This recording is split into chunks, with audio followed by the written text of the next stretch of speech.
What up, guys? Welcome back to the channel. I'm Matt Wyatt. So this is the beginning of 2025 for cinema, and the first 2025 movie that I will be reviewing, it is the movie called Wolfman, that is directed by Leigh Whannell, who previously directed Upgrade, which that movie was one of the most underrated action sci-fi thriller that I've seen that not a lot of people talk about and or even bother to mention. But that movie slaps, and if you haven't seen Upgrade, that movie is fantastic. And then he later directed The Invisible Man, which is technically a remake to the original The Invisible Man that came out so long ago, and I can't remember what decade that came out from. I think it was like in the 40s or something. I could be wrong.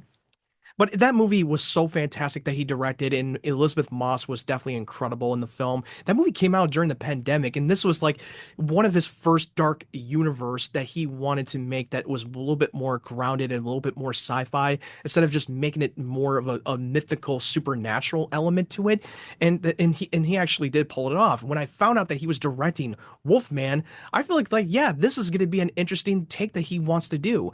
And this is again, he's doing this again by keeping it more grounded and more real and not try to be all supernatural or add any mythical elements to the movie. They wanted to be more grounded in sci-fi in this real world element. And what if this one actually exists?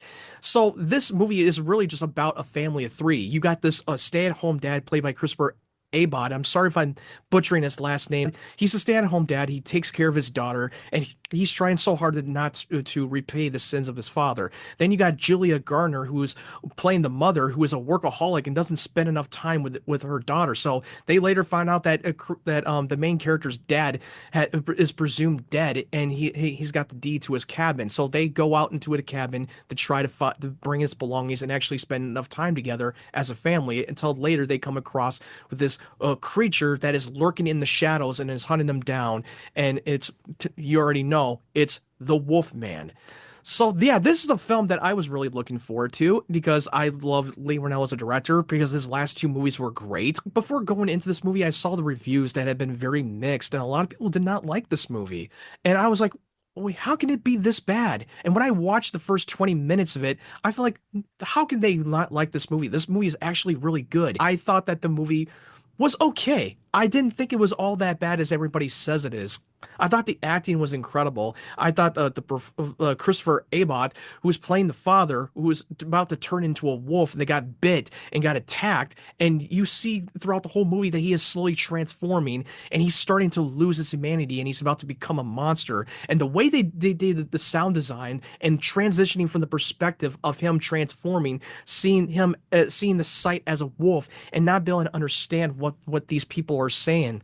And I thought they did a great job of cutting it back to the wife and the husband from that visual standpoint. And I thought that worked so well. And I will admit that the design of the Wolfman, when we see the full transformation of him becoming a werewolf or whatever you want to call it, it didn't look the best. It almost seems like that they wanted to make it, he wanted to make this more of a deadly virus that affects the people every time they come in contact. And once they get bit, they turn into a monster and they lose their humanity and they go and attack and hunt them.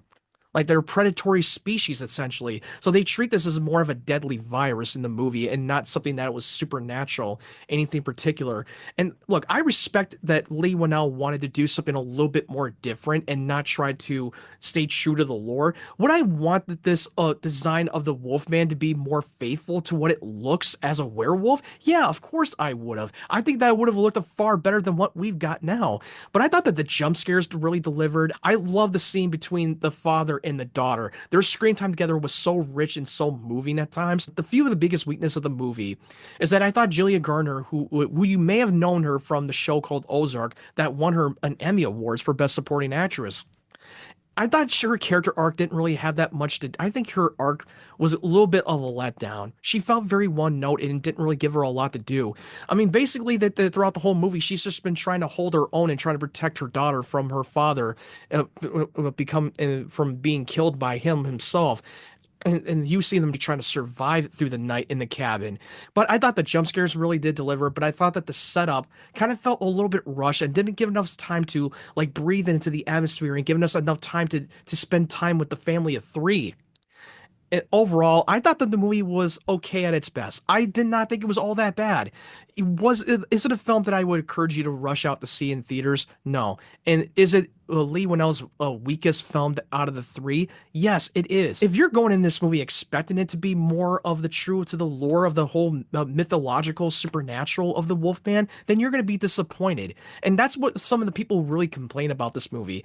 But if you watch The Invisible Man, that was technically a remake, but it's completely a different movie and a completely new characters and new story. They didn't stay true to the lore of the original. No, it was completely new. It was way more grounded in sci-fi. And the only way that the husband, who is a very abusive asshole, was able to make an advanced tech suit that with camera lenses that was able to camouflage and be able to get away with everything and be able to get away with the murder and completely gaslighting Elizabeth Moss's character and mess with her insanity. That's what it really was in the Invisible Man. And yeah, in this one, they went straight to more of the deadly virus that affects them and becomes a rabid dog, basically. Like I said, this was okay at its best. I'm gonna give this rating a 6.5 out of 10.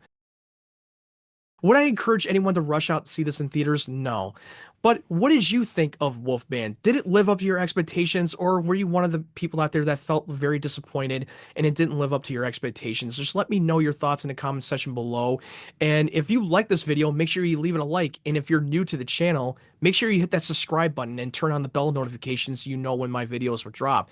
Thank you guys so much for watching my video. I really appreciate your support. I hope you guys have a great year for 2025, and hopefully that we'll get a great year for 2025 for cinema in general. Thank you guys so much. I hope you guys have a great day, great evening, wherever you're from, and stay tuned for more of my content.